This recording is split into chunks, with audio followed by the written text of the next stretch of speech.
Hey everybody, welcome back to Fandom for All, and welcome back to Marvel Monday.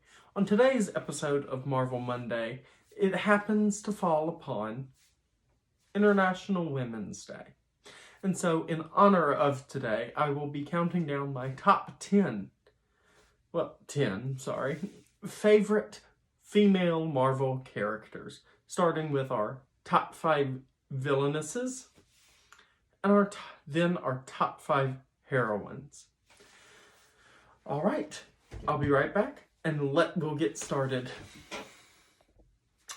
All right, kicking off our list of my top 5 villainesses of Marvel Comics and the Marvel Cinematic Universe is Raven Darkholm, Mystique. Now, Mystique is oftentimes in media portrayed as an anti-heroine. You know, she's fought for and against Charles Xavier's X-Men. She has the ability to shapeshift, and she would be higher on this list if it weren't for her portrayals in film. I simply don't like either of her film portrayals, and here's hoping that Kevin Feige and Marvel can give Raven a better story and better lines to work with in the MCU. Number 4 on our list of top 5 villainesses is Black Mariah, or Mariah Dillard, who is a Luke Cage and Iron Fist villain and was wonderfully portrayed by Alfred Woodard in the Luke Cage series. Black Mariah has been a long-time favorite villainess for me, and I think that's because she's represented as powerful, but she's also tending in the comics to be plus size and African American. So she's a wonderful character, and Alfred Woodard played her to absolute perfection in Luke Cage, and that's Mariah Dillard, Black Mariah. Number 3 on my list is Hela. Now, Hela is higher on my list because I very much like her portrayal in Thor Ragnarok.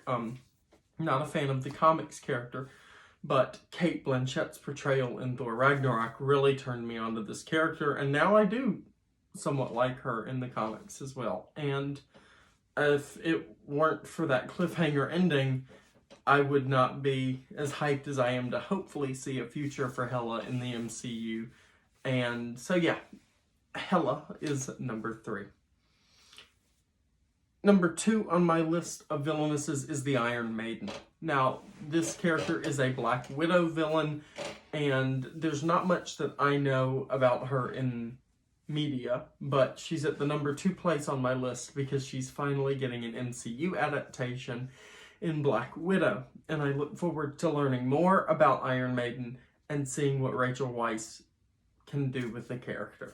So number 2, Iron Maiden. And number 1 at our list of awesome, powerful villainesses of Marvel Comics and the MCU, it should be no surprise that my number 1 villainess is Agatha Harkness. I am a big Kathryn Hahn fan, and I have been for a very long time, and I do know a lot about Agatha Harkness. I love her comics character. I love the vibe of this old woman that's been around since the 1600s, but just keeps to herself unless she's needed. I fell in love with Agatha because of Fantastic Four. It's no secret that I'm a Four fan, so any supporting character is greatly appreciated, and any expanding on a side character for the Four is great. And I really do like her MCU portrayal as she was portrayed by Kathryn Hahn in WandaVision. And the finale Friday gave us awesome stuff to work with, and I look forward to seeing what Kathryn Hahn can do with this character in the future. Hopefully in Doctor Strange 2 in the Multiverse of Madness. And now we will get to our top 5 heroines of Marvel Comics. Number 5 is Jennifer Walters, She-Hulk. Jennifer Walters is the cousin of Bruce Banner, who, through a blood transfusion with her cousin, gained the ability and the gamma radiation to transform into a green version of herself, a larger, taller, stockier green version.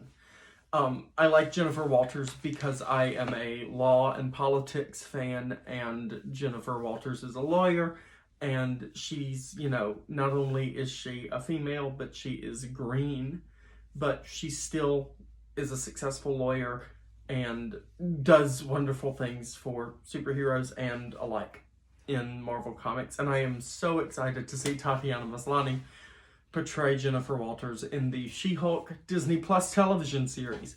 It is about time we got this character in the MCU, and I cannot wait. So, number 5, Jennifer Walters, She-Hulk. Number 4 on my list is, of course, Storm. I love Storm with my entire heart. She has been the queen of Wakanda. She has been a powerful X-Man. She is just a wonderful character. When I think about Storm, I think about culture, and I think about the beauty of Black excellence and Black culture. And Storm is a very pivotal character for Black comic characters. And of course, as I mentioned, she has been the queen of Wakanda. She was married to T'Challa in the comics. It is a great and personal cut that we may never get to see Storm married to T'Challa if they don't go with recasting after the tragic passing of Chadwick Boseman earlier this year, last year, one of the two. So yes, number 4, Storm. Number 3 is Carol Danvers, Captain Marvel. Now, I'm not talking about the MCU Captain Marvel. I have a bone to pick with that character, but it's really not Brie Larson's fault. I'm a Brie Larson fan. I love the movie Room with her and Jacob Tremblay, and she's great in Kong Skull Island. She's a decent actress, and I really appreciate her work. I was very excited to see that she would be portraying Carol Danvers, but when the movie came around, I was let down. So Carol Danvers is a wonderful comics character who has, of course, had relationships with James Rhodes and many other comic characters, and she is a superpowered being that was given her powers by her mentor, Mar-Vell, who, of course, in the film was gender bent to a female and portrayed by Annette Bening. So, yes, I love Captain Marvel, Carol Danvers, and the character that spawned off of her, Miss Marvel, Kamala Khan. Kamala Khan is a very pivotal character in the comics as well for people of color, and I appreciate Carol having a lot to do with her story. So yeah, number 3, Carol Danvers. 3 or 2? I did 3. Yeah, Carol Danvers, Captain Marvel. So number 2, it should come as no surprise to anyone that number 2 is Susan Storm. I love Sue Storm, and the reason that I love Sue Storm is because Sue Storm is the heart of my favorite superhero team. She is the motherly, loving figure of the Fantastic Four. She's married to Reed Richards, my favorite male Marvel Comics character, and I think Sue, with her abilities to create force fields and turn invisible, is a very important part of the Fantastic Four and a very important part of Marvel for me personally, which is why I'm looking forward to her finally getting an MCU adaptation in Fantastic Four, whether that comes out next year or the year after. So yes, number 2, Susan Storm, the Invisible Girl. And number 1 should, again, come at no surprise to anyone. And my number 1 top 5 Marvel heroine is Wanda Maximoff, the Scarlet Witch. I was a massive fan of her comics character long before she was introduced into the MCU. And of course, due to licensing issues, I was terrified I may never see her in the MCU. But Marvel won me over and gave me the Wanda Maximoff I think we all deserve. Not just me, but to everyone. The Scarlet Witch is a very important character in comics, and she has led to many of the great events in Marvel Comics. She is, of course, in the comic books, before her retcon, she was the daughter of Max Eisenhart, Magneto, and she is now she is no longer his daughter, but she, in her retcon, when she was born, was chosen as a host for the demon Chthon.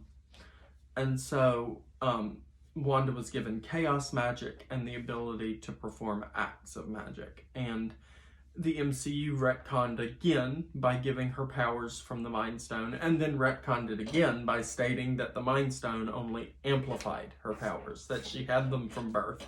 So I think the MCU is going the Chthon route and not the Magneto route, because of course her parents are dead. And of course, if you've been watching WandaVision for the past 9-8 weeks, you know that Marvel finally gave us not just Wanda Maximoff, but the Scarlet Witch. And her final costume, as I will throw up on the screen here in a minute, she looks phenomenal. She has her tiara, her tank top, and I just love this costume, and I love Elizabeth Olsen's portrayal of Wanda. So number 1 is Wanda Maximoff, the Scarlet Witch. I hope you guys enjoyed this top 10, top 5 breakdown of heroes and villains, powerful females in Marvel Comics. I hope you have enjoyed my videos prior to this, and I look forward to making more awesome content for you guys. I want to wish every woman out there a happy Women's Day, International Women's Day. It's great to have an International Women's Day when you're living in a country that has a female vice president. So, happy International Women's Day. We love you. We thank you for everything you do for us each and every day. We thank you for raising awesome babies. And thank you for being awesome in your own way. So with that, I'm going to wish you a happy International Women's Day once more. And I'm going to get out of here. Bye, guys.